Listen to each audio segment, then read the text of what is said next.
Hello everyone, welcome to the new video. और इस video में बात करने वाला हूँ how to clear English section in IBPS SO prelims. आप लोग IBPS SO की प्रीलिम्स में लगे हुए हो, कहीं ना कहीं अपने तरीके से पढ़ाई स्टार्ट की है, बट एक सेक्शन ऐसा है इंग्लिश जिसमें बहुत लोगों को अभी भी डाउट है।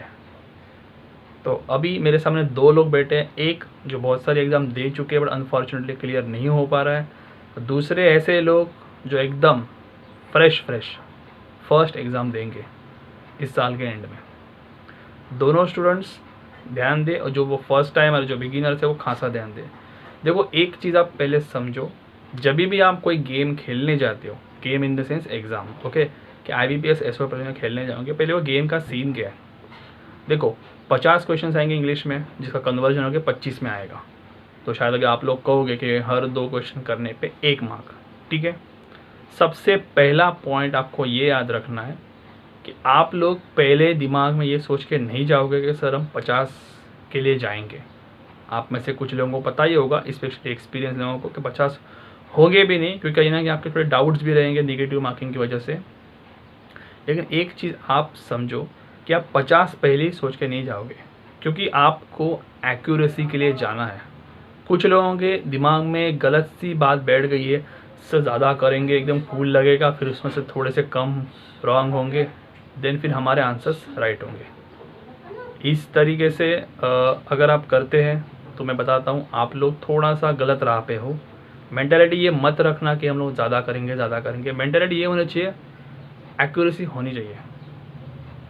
10 में से 9, चलो 8, ठीक है। इंग्लिश है तो थोड़ा सा 8। अभी आप लोग बोलोगे कि सर 8 भी अब ज़्यादा बोल रहे हो। भाई होंगे, डेफिनेटली होंगे। मैं आपको एक प्लान बताता हूँ, वैसे करना। देखो, इंग्लिश मैं आपको समझता हूँ, या मैं आपको बोलूँ, आपकी इंग्लिश ना बकवास नहीं है, एकदम फालतू नहीं है। आपकी इंग्लिश कमज़ोर है। कमज़ोर है इन द सेंस क्या, थोड़ा आपको आता है, थोड़ा नहीं आता है। इसमें एक पॉजिटिव देखो, आपको कुछ कुछ चीज़ें जो डेफिनेटली आती है, हाँ, हो सकता है वो ईजियर लेवल का इंग्लिश का क्वेश्चन हो सकता है।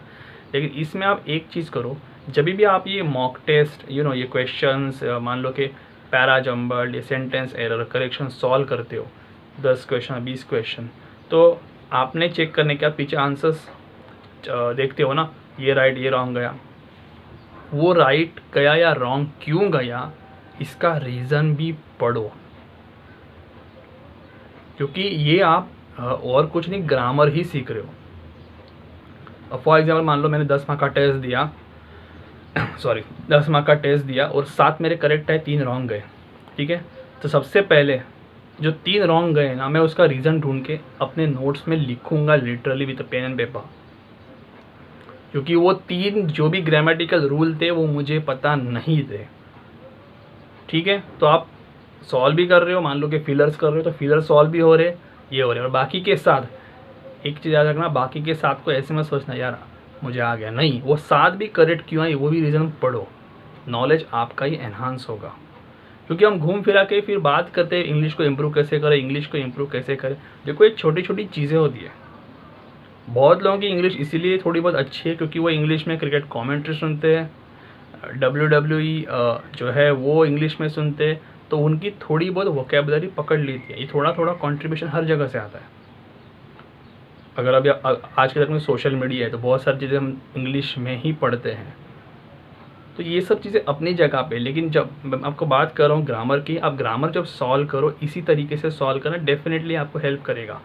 और एक टेक्निक आपको बताता हूँ।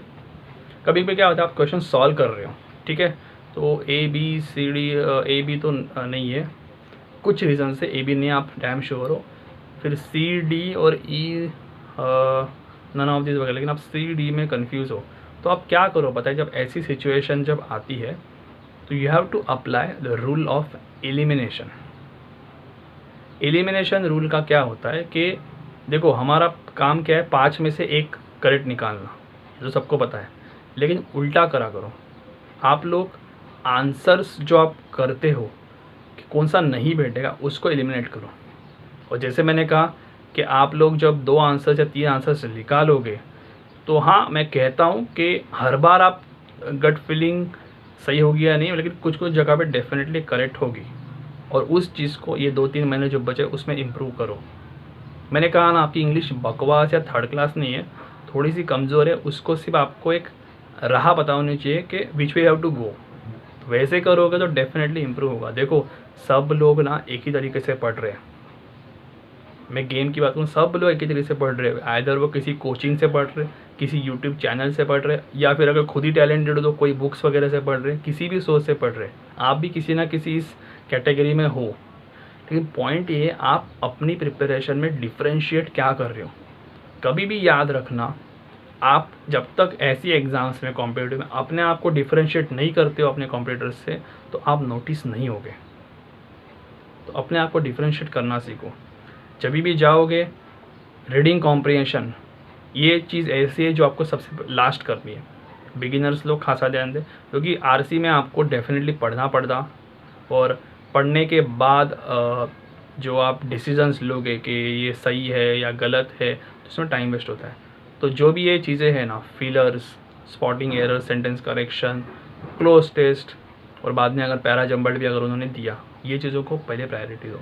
देखो, इंग्लिश एक ऐसा सेक्शन है जो कम टाइम में आपको ज़्यादा मार्क्स दे सकता है। मैं मानता हूँ हर चीज़ आसान नहीं होगी, लेकिन इंग्लिश ऐसा सेक्शन है। और अगर कोई मुझे चॉइस देता है इंग्लिश और मैथ्स में, तो चॉइस अगर देता है गॉड आके, तो मैं इंग्लिश चूज़ करूँगा, क्योंकि कम टाइम में मेरा काम हो जाएगा। इसका मतलब ये नहीं कि मैं खुद 50 में से 50 के जाऊँगा। Let me tell you, when I am a faculty I teach my students, but इसका मतलब ये नहीं, जब बिज़नेस की बात हो तो मुझे क्लियर बताना पड़ेगा किस तरीके से आपको आगे बढ़ना है। हाँ, ये सब खत्म होने के बाद मान लो आपको टाइम मिला, इतनी आपकी टेरिफिक स्पीड है कि आप आरसी को थोड़ा जज कर सकते हो, तो मेरी पहली ये राय रहेगी कि आरसी के आप अपोजिट और सिमिलर वर्ड्स के जो क्वेश्चन है वो पहले उड़ाओ। वो तो वैसे भी बोर्ड कहीं ना कहीं हाईलाइट होंगे, तो आपको वो ढूंढने हैं। उसके बाद टाइम मिलता है तो एक आध दूसरा क्वेश्चन कर सकते हो, क्योंकि उसमें कभी कोई बहुत ना ऐसे फिलोसॉफिकल काइंड ऑफ क्वेश्चन आए तो उतना पढ़ने का टाइम है नहीं। ठीक है। और एक चीज़ याद रखना, इंग्लिश कहीं ना कहीं आपको फाइनल में पुश कर सकता है, जो आपकी एग्रीगेट टोटल जाएगी। लास्ट की कट ऑफ देखो, वो भी उतरी हुई थी। ठीक है, मैं ओवरऑल बात कर रहा हूँ सारे कैटेगरीज का मिक्स करके। तो इस तरीके से आप जाओ। कोई बुक्स की अगर मैं बात करूँ तो RS अग्रवाल की बुक है, या एन लुइस, नॉर्मन लुइस की बुक है, उनको आप फॉलो कर सकते हो। लेकिन इन सारे प्रिपरेशन में एक चीज़ याद रखो, अपने परफॉर्मेंस का जो पैरामीटर है ना, जजिंग पैरामीटर, वो आप खुद डिसाइड करो। कि मान लो आज फिल इन द ब्लैंक्स के सुबह 10 सेट किए, दोपहर को किए, शाम को किए, रात को सोने से पहले 2-3 किए, ऐसे 50 क्वेश्चन आपने किए, तो देखो कहीं ना कहीं आप कहाँ खड़े रहते हो। सिर्फ ये नहीं कि 50 में से मेरे को 40 आया, आई एम गुड, ये नहीं। वो 40 में से जो मैंने कहा ना, ग्रामेटिकल एरर, और अगर पूरे वीडियो की मैं बात करूँ, आपका पूरा इंग्लिश ग्रामर पे डिपेंड है। और ग्रामर अभी आप कहते हो सब मोटी मोटी किताबें पढ़े, दिमाग में कुछ जाएगा नहीं, तो इसके लिए मैंने आपको एक रिवर्स प्रोसीजर दिया है। जो भी सॉल्व कर रहे हो वो आप ग्रामर ही कर रहे हो, सही भी कर रहे हो, इसका मतलब वो ग्रामर का रूल आपको पता है। अभी आपको वो जेन्युइनली पता है विदाउट एफर्ट्स, के जहन में बस गया है, और दूसरा वो जो रॉन्ग है लेकिन वो समझ में नहीं आ रहा है। तो कैसे भी करके आप अगर इनको लिखते हो तो डेफिनेटली ये आपके फेवर में जाएगा ही जाएगा। एंड इवन ये जो बुक्स मैंने बताई, ये भी आपको हेल्प करेगी। देखो, जाहिर सी बात है, आप दूसरी भी एग्ज़ाम्स दोगे, कुछ लोग दे भी रहे होंगे क्लर्क का या PO का, तो ये आपको आइडिया हो जाएगा कि IBPS किस तरीके से सोच रहा है, डिज़ाइन कर रहा है। और मैंने हर बार कहा है, हर साल कहता हूँ, SO के एग्ज़ाम में इन सबसे बहुत अलग रखता हूँ, क्योंकि एक ही बार ये सब रीजनिंग, मैथ, इंग्लिश को संभालना है। मेंस में है, पेपर डेफिनेटली है, लेकिन प्रेशर बहुत रिड्यूस हो सकता है। तो अपने आप को बैक करो। मैं अगले वीडियो में डेफिनेटली कुछ नए टिप्स लेके आऊँगा for the other sections and for other strategies. तब तक बस एक काम करना, दुआ में याद रखना। शुक्रिया।